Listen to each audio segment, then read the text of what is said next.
Պարոն Պապյան, ես նախ շատ ուրախ եմ, որ դուք ձեր բառապաշարը փոխել եք կամ գոնե որոշում եք կայացրել ձեր բառապաշարը փոխելու եւ այլևս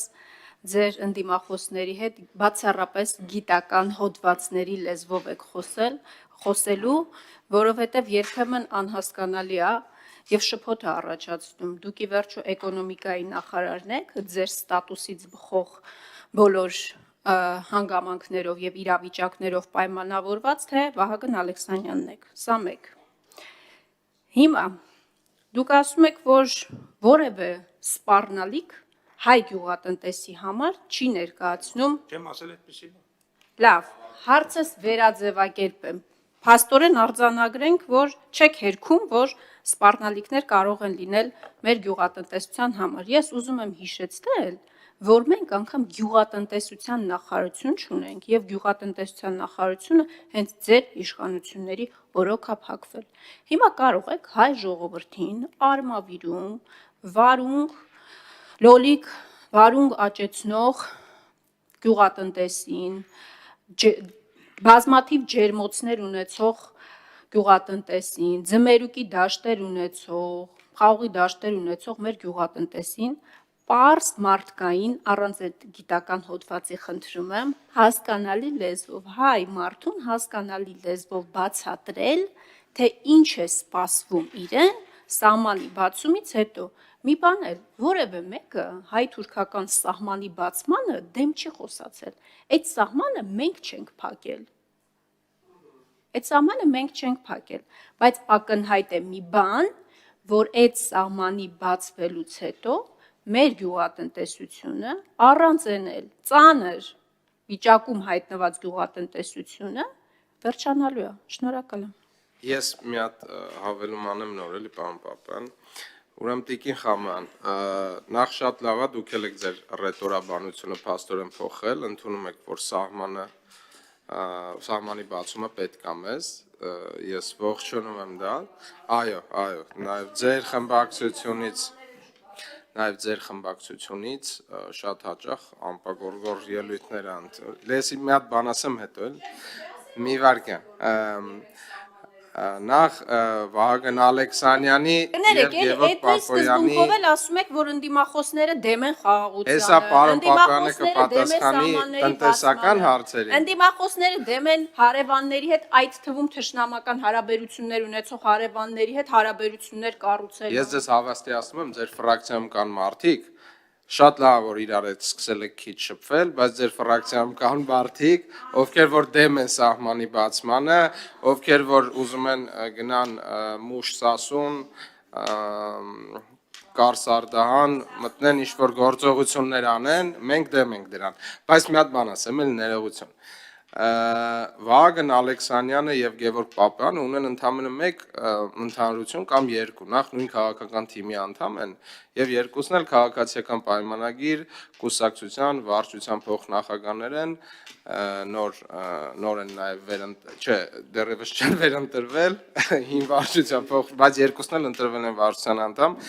եւ մի քիչ կարող բան լինի, պարոն Պապյան, ես կխնդրեմ այդ տնտեսական հատվածին արձագանքեք Տիկին Խամյանի։ Շատ լավ, կարձագանքեմ, իրականում ես կարծում եմ, որ ցանկացած խոսքի, այդ թվում իմ նշած գիտական խոսքին եւ պարոն Ալեքսանյանի քաղաքական խոսքին շատ դժվար է հակադարձել եւ Տիկին Խամոյանի, այսպես ասած, խոսքի թիրախը նաեւ այդ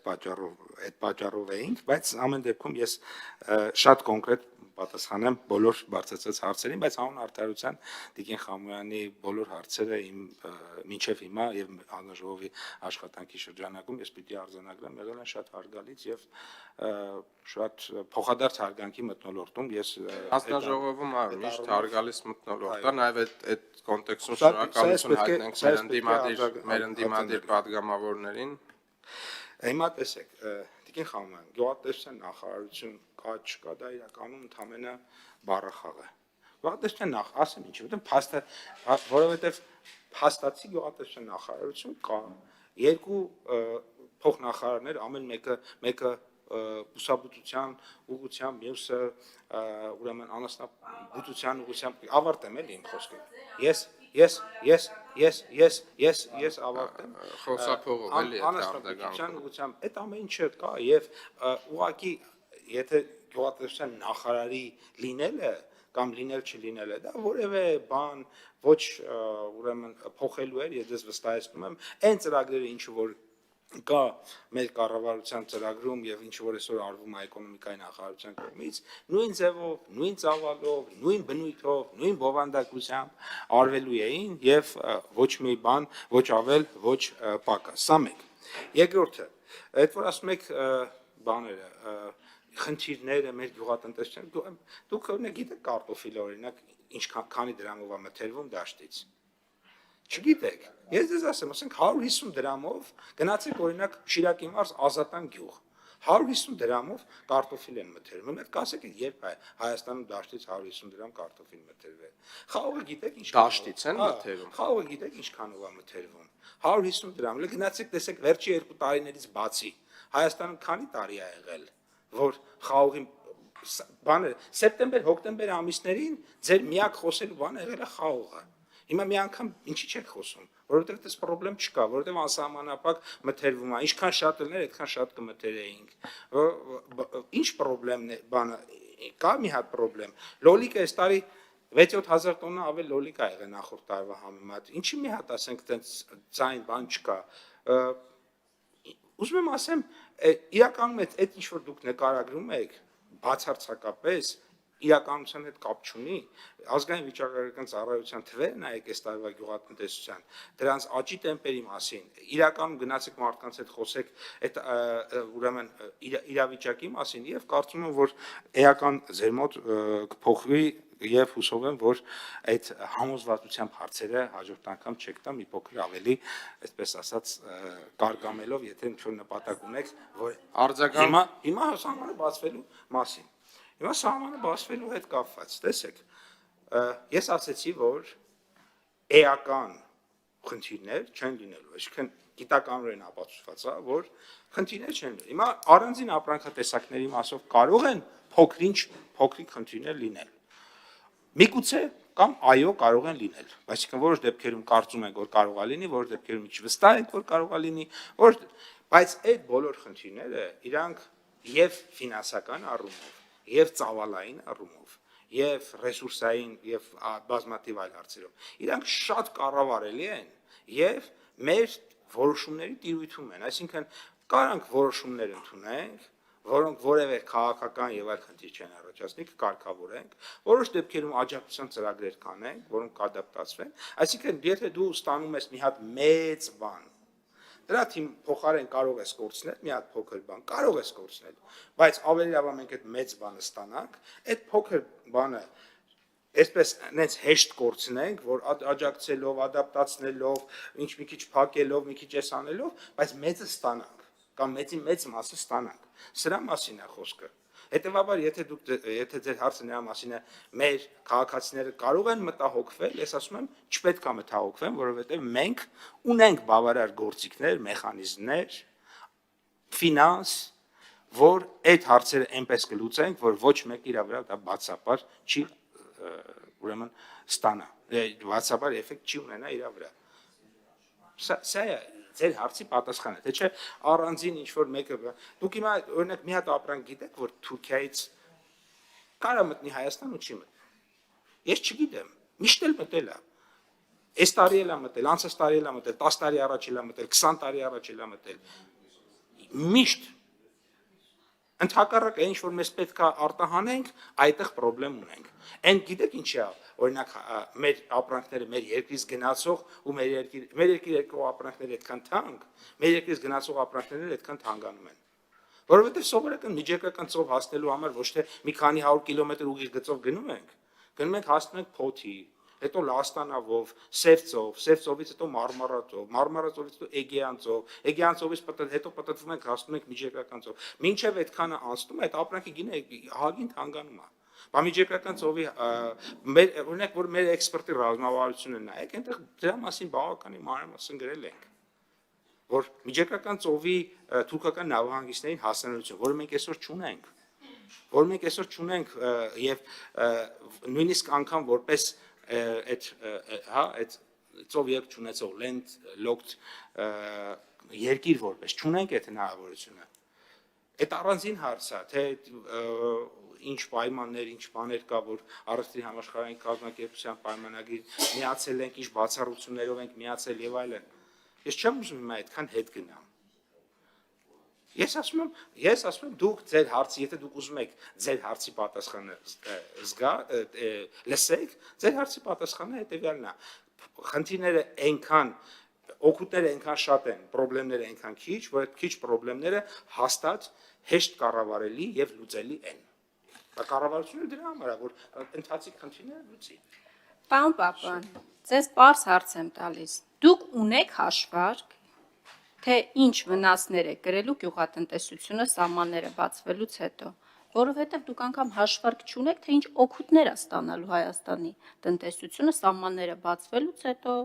այդ մի կտոր ճանապարհից, եթե ապաշրջափակում տեղի ունենա, ինչպես ամեն օր ավետում եք, դուք այդ բոլոր հաշվարկները չունեք։ Հիմա այս հետևությունները ինչի հիման վրա եք ինձ հետաքրքիր անում։ Ես չհասկացա, թե մթերման գները ինչ կապ ուներ սահմանը բացվելու դեպքում գյուղատնտեսության կայացած վնասների հետ։ Ես իսկապես չհասկացա,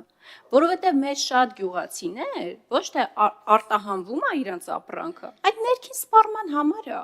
Այդ մարդիկ օրվա հաց են վաստակում, այդ իրանց ջերմոցներով եւ, չգիտեմ, այլ գյուղատնտեսական ծրագրեր իրականացվելով։ Հո իրանք մեծ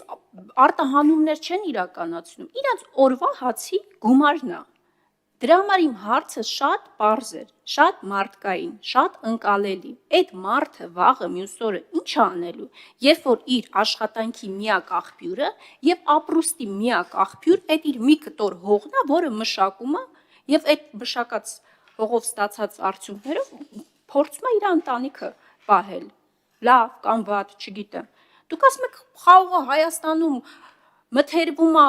ինչքան ասեցիք, 250 դրամով։ 150 դրամով։ 150 դրամ։ 220 արենին է մթերվում։ 150 դրամով է։ 220 Է Վրաստանում էլ, եթե չեմ սխալվում, 350 դրամով է մթերվում։ Այո, հրապարակում եմ տեսել։ Լավ, ավելի ցածր գնով է մթերվում։ Ասում եմ հասկանան, այդ ի՞նչ մի հապարտանալու բան է։ Երբ որ ամեն օր գնաճի եւ ամեն տարատեսակ բարդությունների ականատես են լինում հայ մարդիկ իրանց կյանքի ընթացքում եւ պարոն Պապյան, էլ չասեք, որ փաստացի գյուղատնտեսության նախարարություն կա, կներեք, բայց այս հիշացնում է ձեր հայտնի խոսքը, որ դուք հանրապետականի հետ կապ չունեք, ֆիկտիվ հանրապետական եք եղել։ Չասեք էլ։ Մերսի։ Համեցեք, պարոն Պապյան։ Եթե ես վերջից սկսեմ, եթե ես կապ ունենայի, դուք հիմա այնքան թղթեր ու էջեր ու նկարներ եք թմբկահարել, որ դրա մասին մարդիկ իմանային, հետևաբար այդքանով ուրեմն կապ եմ ունեցել, իսկ հիմա ձեր հարցերի մասին։ Ուրեմն ասում եք հաշվարկ չկա։ Դե ես խորհուրդ եմ տալիս հետևել իմ գիտական գործունեությանը, իմ հոդվածները հերթով կարդաք եւ կարծում եմ բոլոր հարցերի պատասխանները կունենաք։ Սա մեկ։ Սկսենք առաջինից, եթե իմ էջում իսկ չէ, շատ լավ, ես ներկայացրեցի արդեն, սա մեկ։ Երկրորդ, ընդ որում դա ներկայացրեցի որպես անհատ հետազոտող, որովհետև դա ես այնտեղ ներկայացել եմ որպես անհատ հետազոտող, որպես բան ոչ թե էկոնոմիկայի նախարար, այլ Հայաստանի պետական տնտեսագիտական համալսարանի դոցենտ։ Հիմա սա մեկ։ Երկրորդը իմ գործընկերոջ հետ։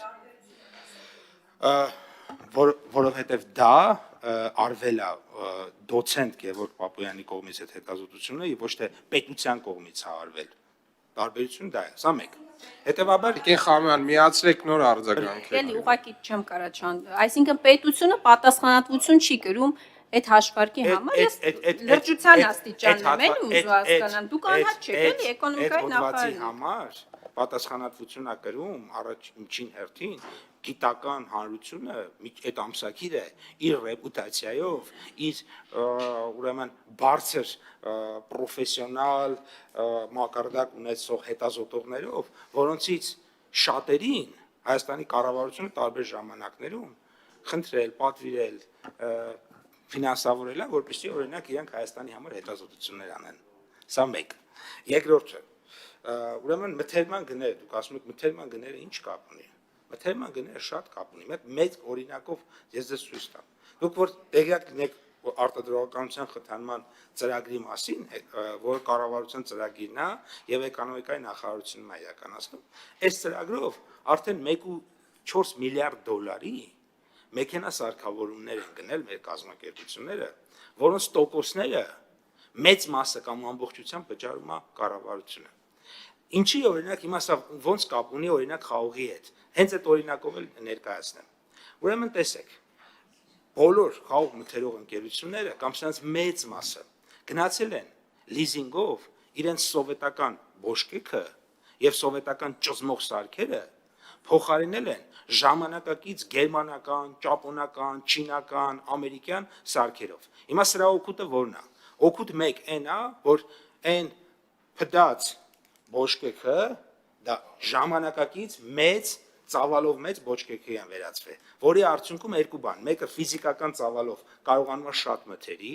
եւ երկրորդը կարողանում է որակել արտադրանք ստանա։ Այն ժամանակ քիչ մթերում էր, արտադրանքի որակը բարձր չէր։ Հիմա շատ մթերում է, արտադրանքի որակը բարձր է, որտեղ պահման պայմանները լավն են։ Երկրորդը, օրինակ, ասենք ճզմիչ սարքերը։ Նախկինը սովետական ճզմիչ սարքերը իրանք այնպեսի լավը չէ եւ օրինակ իրանք այդ կորիզն էին խաղողի ջարդում, որի հետևանքով սպիրտի որակը ընկնում է։ Հիմա փուչիկներով սարքեր են, որոնք օրինակ չեն կարողանում նախ շատ են ճզմում, մինչև վերջի կաթիլ, ուրեմն խաղողի այդ հյութը հանում են միջից, հետևաբար շատ արդյունք է ստացվում, հետևաբար ինքնարժեքը իջնում է, եւ երկրորդը որակն է բարձրանում, որովհետեւ կորիզը չի, ուրեմն ես կներեք էլի, որ sense ստիպված եմ ամեն ինչի մանրամասն, բայց դե հիմա դա ինչ անենք, հիմա մեր գործն էլ ամեն օրն է դա։ Պիկի Խամանյանին էլ նախարարին հարց է հնչել։ Հիմա հարցի հետ եմ կապում։ Որակն էլ բարձր է, դրա հետևանքով կարողանում են շատ վաճառել, լավ գնով վաճառել, դրա համար անսահմանափակ ստեղ խաղող ընդունում են։ Հիմա դուք տեսաք կառավարության քաղաքականության, ստեղ գնի արտահանման եւ գյուղացու խնդիրներ լինել չլինելու միջև կապը։ Կարծում եմ շատ հստակ կարողացա այս մի օրինակով ներկայացնի։ Պետք է լինի այլ օրինակով էլ կներկայացնեմ։ Հիմա հաջորդ չի հարցին սահմանի բացման։ Հիմա սահմանի բացման հետ կապված։ Դուք ասում եք ինչպիսի բաներ, խնդիրներ եւ խնդիրներ կար։ Ուրեմն ես ոնց ես ներկայացնեմ, ասենք օրինակ Թուրքիան ու Հայաստանը ինչ են օրինակ ընդհանուր ինչ են արտահանում, ենթադրենք Ռուսաստանի Դաշնություն։ Երկուսն էլ արտահանում են օրինակ ծիրան։ Երկուսի շուկան էլ նույնն է։